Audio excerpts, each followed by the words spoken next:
இந்த நாளில் ஆண்டவர் எனக்கு என்ன வசனம் வைத்திருக்கிறார் அப்படின்னா, எசேக்கியேல் 36:9 நான் உங்கள் பட்சத்திலிருந்து உங்களை கண்ணோக்குவேன். நான் உங்களை கண்ணோக்கி பார்த்து கொண்டே இருப்பேன்.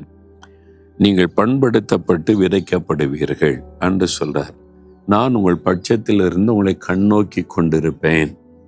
பண்படுத்தப்பட்டு விதைக்கப்படுவீர்கள். அப்போ நம்முடைய வாழ்க்கையில் ஒரு ஆசீர்வாதம் முளைக்கணும், ஒரு ஆசீர்வாதம் விளையணுமான நம்ம விதைக்கப்படணும். ஆண்டவரே சொல்றால, கோதுமை மடியானது நிலத்தில் விழுந்து செத்தாதான் பலனை கொடுக்கும். நம்முடைய வாழ்க்கையில கூட சில காரியத்தை தியாகத்தோடு அர்ப்பணித்து விதைக்கப்படும் போது மிகுந்த பலனை தருவோம். அப்போ அதுக்கு தியாகம் பண்ணணும், அர்ப்பணித்து கொள்ளணும். ஒரு விதை தன்னை அழித்து கொள்ளும் போது மிகுந்த பலனை தருகிறது.